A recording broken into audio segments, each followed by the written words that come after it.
We're here at the Danbury Museum's Charles Ives Birthplace Museum with Mr. Emile Buzaid, who is a fantastic lifelong Danburian, here to explore the history of the Buzaid family, Buzaid piano, and the music that his family brought to Danbury and to our corner of the world. Mr. Buzaid, could you, if you wouldn't mind, share with our viewers a little bit about your family history and how you all came to choose Danbury as the place you call home? Sure, Bridget, I'd be very happy to. It's good to be here. We're at the Charles Ives home.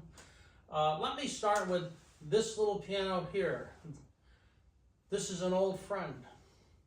50 years ago, I sold this piano brand new to a wonderful local family, and it recently came back, and their request was to make sure this went to the correct place. And it looks like this piano was always here. I'm sure that if Charles Ives would hear it, he would want to sit here and play this piano all day long. We're very grateful. It's a Mason and Hamlin piano. Mason and Hamlin is a company that's been around for a long time. It's a very high-end maker. Actually, when Charles Ives was a boy, they were making these pianos, so he would be very familiar with it. Our family started in the music business in Danbury in 1952. Previous to that, my dad, who was born in Danbury, was on the road for 20 years as a musician.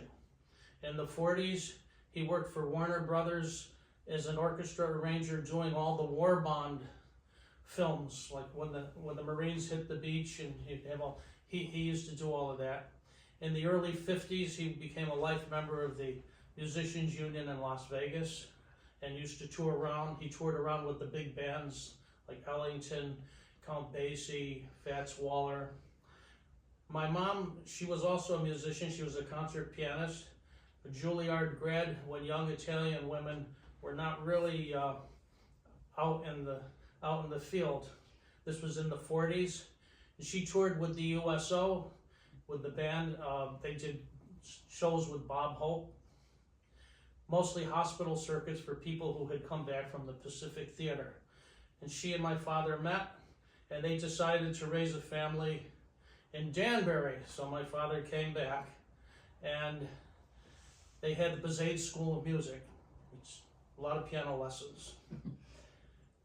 In 1956, 1 year after the flood, they opened up their first piano store, which was on Liberty Street. Liberty Street is right off of Main Street, right across from West Street, literally in the center of town. Today, most of those buildings are not there, but that's where I grew up, was in the piano store as a little kid. Back then, Danbury, downtown Danbury, was a bustling center. Shopping, we got all our neighbors there. This was the center of all our community. And in our store, we had a picture window, storefront window that was on the street. And after school as a little kid, I used to play in the window. And my father told me every time somebody walks by, make sure you're smiling, looking like you're having a good time. This way they'll come in and sign up for piano lessons. And that was my first experience with, selling. And I've been selling ever since. Today, there are literally thousands of pianos in the greater Danbury area that came from Buzaid Music Company. And mostly what I do today is piano rescue. Just like this piano here. Nice piano, nice piano. You're happy here? Good, I'm glad. I'm glad the answer is good. And throughout the years, we've made a lot of friends. I have many second generation people and now some third generation people who are still, inquiring about pianos. Acoustic pianos aren't what they used to be, but for the people who are interested, we're still doing some of that. That is an outstanding family legacy, building up the arts in Danbury, along with lots of other great Danbury names. The Buzaid name is truly one everyone recognizes as being a proponent for arts and music in Danbury. Well, what are some of the places that you have pianos in Danbury? well, we have pianos right here at the Danbury Museum. We have pianos that are been there for years in the Marian Anderson studio. Recently we had a little Buzaid piano.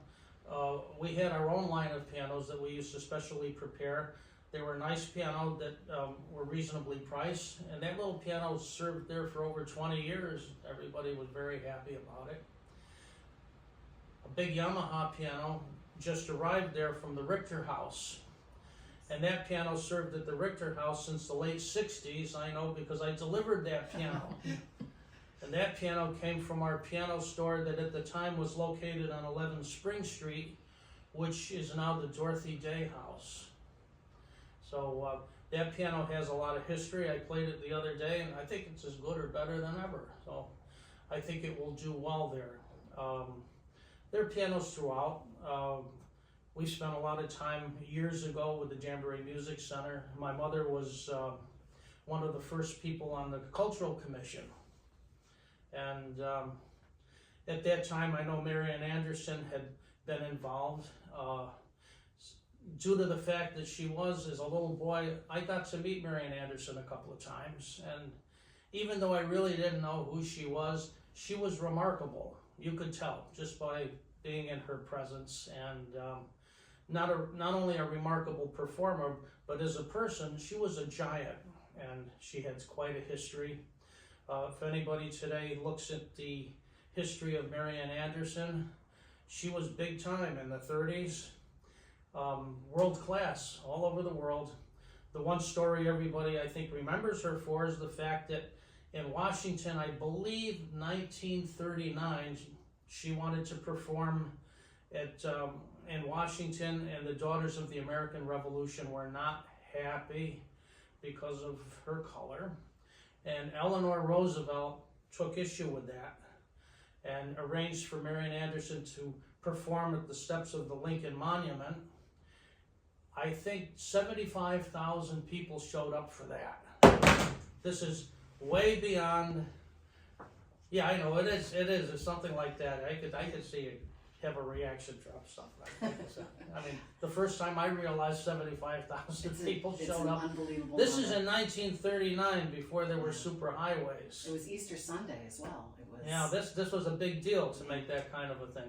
So she's a big deal, Danbury resident, and so I had the fortune of being able to meet her a couple of times. I think she was at our house one time for Sunday dinner along with her husband, King Fisher. So this all brings back a lot of memories. Not that I will preach, especially to the choir who's recording this, but this is Danbury. This is our history. This is our culture. Any city that maintains its history and maintains its culture, it maintains its soul. That is a beautiful sentiment. And Thank you. I'm very happy that you're taking the time to let me give my little sermon there. But We appreciate so much you taking the time out of your busy day, piano rescue, and many other activities to spend a little time with us at the Charles Ives Birthplace, playing and exercising this beautiful Mason Hamlin that you helped deliver to its location. So thank you so much for the gift of your time thank you. and the gift of the Mason and Hamlin. Thank you for having me.